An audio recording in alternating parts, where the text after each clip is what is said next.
Am I the a-hole for not wanting to stop my stepdaughter from calling me mom? Little backstory. I, 29 female, have been with Eric, 32 male, since almost 12 years. When I met him, he had a daughter Lisa who was 3 at a time and is now 14. Her mom left when she was only 1. I helped him raise her, and when she was about 7 years old, she started calling me mom. We had a conversation about it with Eric, and we agreed to explain to her that I was not her real mom, but that didn't have to stop her from calling me mom. She understood and kept calling me mom. A little less than a year ago, Lisa's mom, Mary, reached out to Eric and asked to be back in her life. He accepted under some conditions. She would start by visiting on weekends only, to not rush Lisa, and it had to be at our house.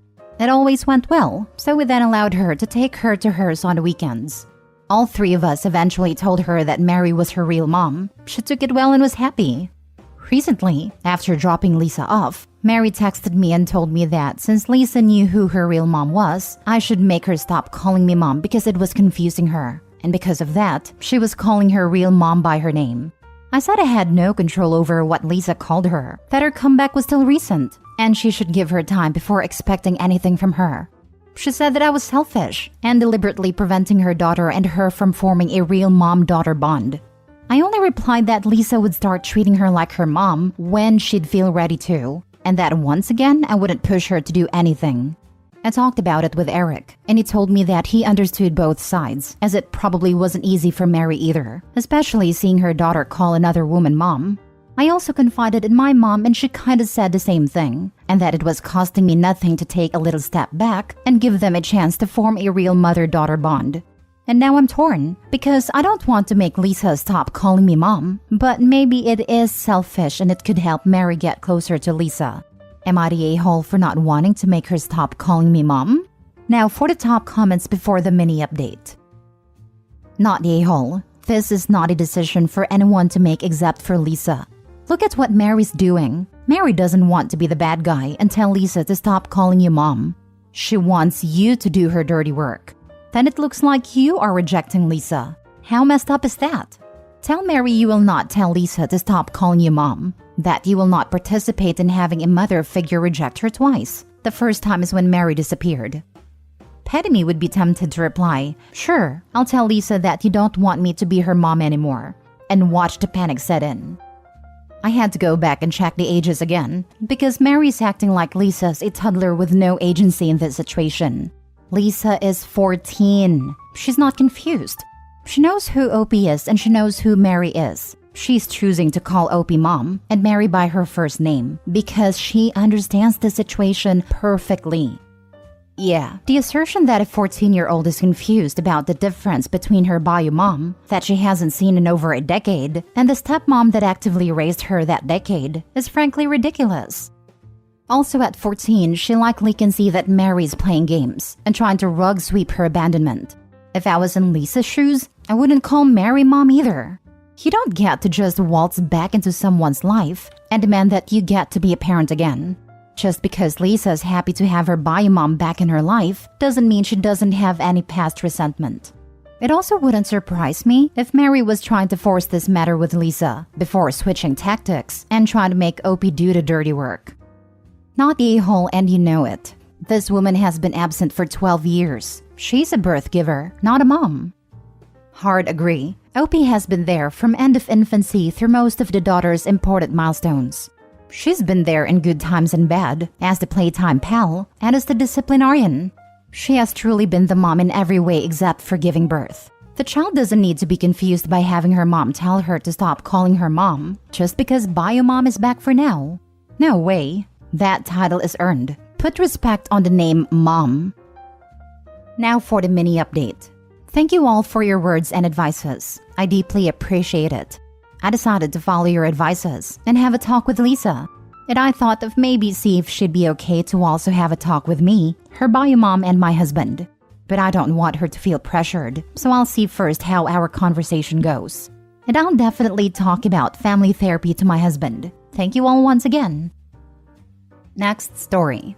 Am I the a-hole for making my daughter choose which parent to have at her graduation, since her father and I have recently separated? My soon-to-be ex-husband and I have 2 daughters, 18 and 15 years old, and this relates to the oldest. We're separated and have been for the last month. The girls mostly stay with me since I'm keeping the house, but they're free to spend time with either of us as they choose. My daughter's graduation ceremony is about a month from today. Now, they made us confirm the number of guests early and also informed us that we're grouped together based on who we're there to see. Meaning, in this case, myself and her father would be sitting side by side. I'm not comfortable doing that, and my lawyer even said I shouldn't be contacting him unless it's through lawyers. He's not dangerous, that's just what they always recommend. With all this going on, I let my daughter know that she should decide which of us she wants to be there. I told her I'm not comfortable being around her father, and that it wouldn't be appropriate anyway, so she should just pick. She got very angry at me, saying I'm involving her in my relationship issues. I tried to reassure her, but she insisted that I should just suck it up for a couple hours. When I didn't back down, she called her father in front of me and told him he wasn't invited and asked if I was happy. Before I could respond, she told me I was also uninvited and she's just going to have her sister come and just her. I've been trying to reason with her, but she said if I argue anymore, she just won't walk at all. You're the a-hole. You do not have to sit directly next to each other at the graduation. As far as events after the graduation like parties or dinner or whatever, be an adult and suck it up. The graduation is about your daughter. You and your ex are both her parents. She wants her parents there at her graduation. Her graduation, not your graduation. Not your ex-husband's graduation. Your daughter's graduation. We actually would have to. The seats are assigned and right beside each other. The graduation is a month out. Contact the school now and request that you two be separated because you're in the process of divorcing and you don't want to risk any kind of distraction or disruption during the ceremony. You won't be the first parents who aren't getting along, and shuffling a few people will take very little effort for them. If either of you is flying solo, you may actually be useful for filling a one-seat gap so that a larger group doesn't have a single person in a different row. I did ask the school. They refused. You're the a-hole. I am going to call BS based on my experience working in family law. Does your lawyer know about this exact situation? Or are you applying blanket advice to this very important event for your child? Unless one of you has been seeking an order of protection or something, there is no reason why you would be advised not to be a big kid for a day in the best interest of the child, which, I remind you, is the literal legal standard in family court regarding any parenting issues. After a large part of 3 decades as a family law legal assistant, I will bet you my shoes that Opie did not bounce this off their attorney, because any attorney that told Opie to tell daughter to choose and then have the kid tell other parent they can't come would be violating about 12 different standards of practice, at least here in my state. Any one of my lawyers would have a serious come-to-Jesus talk with his client about Children's Bill of Rights for pulling some nonsense like this. They specifically told me to not attend any event or location where he is as well. They included events for our children in that. If that is the case, then you need to call the school and explain the situation that you need to sit separately. Are you friends with any of her friends' parents? Can you sit with any of them? There are solutions that don't hurt your child. Next story. Am I the a-hole for ignoring my soon-to-be stepmom when she kept calling me by the wrong name? So my female 16 name is Andy, just Andy. My mom's dad passed away just a few days before she found out she was pregnant. My mom was very close with her dad, and his name was Andrew and also went by Andy. The technical female version of Andrew is Andrea, but neither my mom nor dad liked the name. But my mom wanted to honor her dad in some way, so I got named Andy, which I love my name. I think it fits me. My parents got divorced when I was 8 and lived with my mom most of the time, but visit my dad every other weekend, as well as holidays. 3 years ago, my dad started dating his now fiancée Kate. Kate, for some reason when we met, assumed my name was Andrea. I explained to her it was just Andy, but she kept calling me Andrea. I ended up telling my mom about it, and she told me just to ignore Kate until she calls me Andy. Well, this past weekend I was with my dad and we were visiting some of Kate's family. Well, she kept calling over for Andrea, and of course I ignored her. She got mad and said, "Why am I ignoring her?" And I said, "Because that's not my name, and you know this."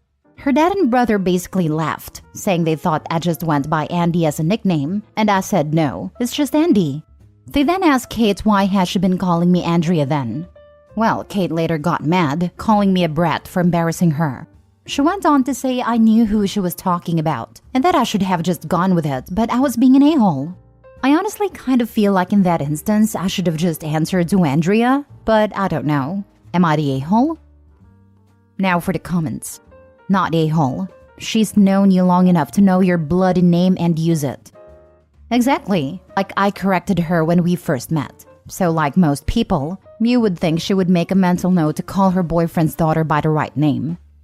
Not a-hole. Your dad is an a-hole for letting his soon-to-be wife disrespect his daughter like that. I mean, is there a bigger red flag than not bothering to learn the name of your partner's kid? Honestly, I don't like that my dad is still with her and going to marry her. But luckily, I spend the majority of the time with my mom, so I don't have to deal with her often. Opie, if you can stop seeing her and your dad, I would go down that route. She's awful, and your dad is enabling it. Not the a-hole. Not the a-hole. Also, why is your dad not correcting her? This, dad should have. I will not suggest you never ever speak to them again. Maybe have a sense of humor about it. Now she knows. See where it goes from there. You are young. Don't be a doormat, but don't push your dad away because of this. Next time you see her, tell her name is Beatrice today. Not a-hole. Start calling her Caitlin, Catalina, Katedid, Katie, Kitty, Cat, or anything other than her real full name. In this example, presuming that Catherine/Catherine is her full version of Kate. Remix is needed. It's funny that Kate goes by nickname, but insists on making up a longer version of Opie's real name. I have a cousin whose legal name is a nickname, and kind of a stripper name, and she always wished she had something more formal to use for business. However, we would never disrespect her by making something up without her permission. Last story. Would I be the a-hole if I stopped paying for my niece and nephew's private school fees? I am in the incredibly fortunate position to be in a substantially better financial position than my brother and sister-in-law. They have 3 school-aged children, including one who is on the autism spectrum and attends a special needs school. All 3 children are enrolled in private schools, but also happen to live in areas with at least decent public options. Although I'm unclear about options for my autistic niece. My brother and sister-in-law own a small number of hotels, and were doing quite well financially, until COVID hit, with no real recovery in sight as small business owners. They're currently looking to sell the business. It is also worth noting that they are property rich, with multiple houses, just cash poor. In mid-2020, they reached out and asked if I could pay the private school fees for their kids.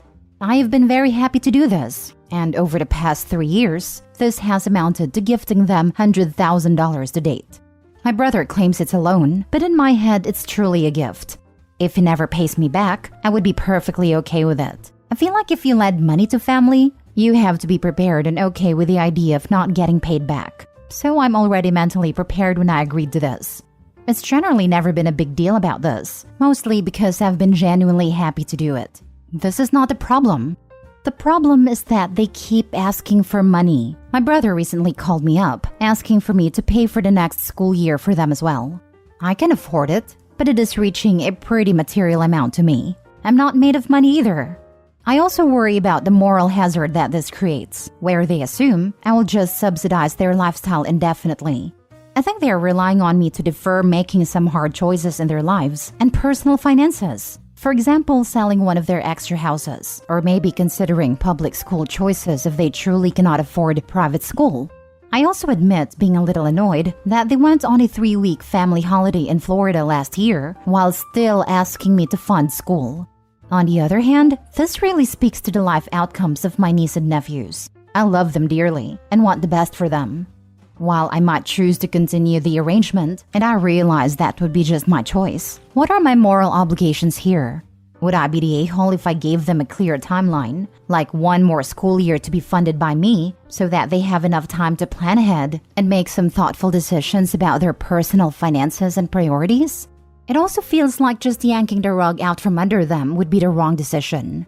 Or would I be screwing up my niece and nephew's lives by playing the moral high ground with my brother and sister-in-law? Not a-hole. You are not yanking the rug out from under them if you have a conversation with them about it. You mentioned giving them a timeline. That is perfectly reasonable. It seems like they are taking advantage of you, especially given the 3-week vacation. While it may be uncomfortable for them to take a loss by having to sell some of their property, that is life, especially when it comes to finances. Not every investment is going to be a winner. At the end of the day, they are responsible for raising their children. You have already gone far above and beyond what can be reasonably expected of you. Agree. Brother is asking for OP to pay for next year, so OP should be able to say, "Sorry, I won't next year, and I won't continue." Brother shouldn't be counting OP's money as built-in contribution every year for his own children's education. Brother can ask, OP can say no. Yes, I think we can have an honest and non-hurtful conversation about it. My brother is a good guy. I just need to establish some boundaries for him and his family. They are property rich with multiple houses, just cash poor. They went on a 3-week family holiday in Florida last year while still asking me to fund school. The real estate market is very hot right now, so it's a good time to sell. I would probably expect brother to put some skin in the game by telling him he has to pay half of next year's tuition and all of it after that. He would not be the a-hole. They are taking advantage of you. You're completely right. It's definitely a seller's market right now. Instead of attempting to start paying back the loan, they are treating themselves at your expense. I think it's amazing what you're doing, but it needs to stop. I'd give them 1 semester, not a whole year. Another good idea, maybe start with committing to the next semester. Sees them through this calendar year at least. That's a good starting position to discuss with them.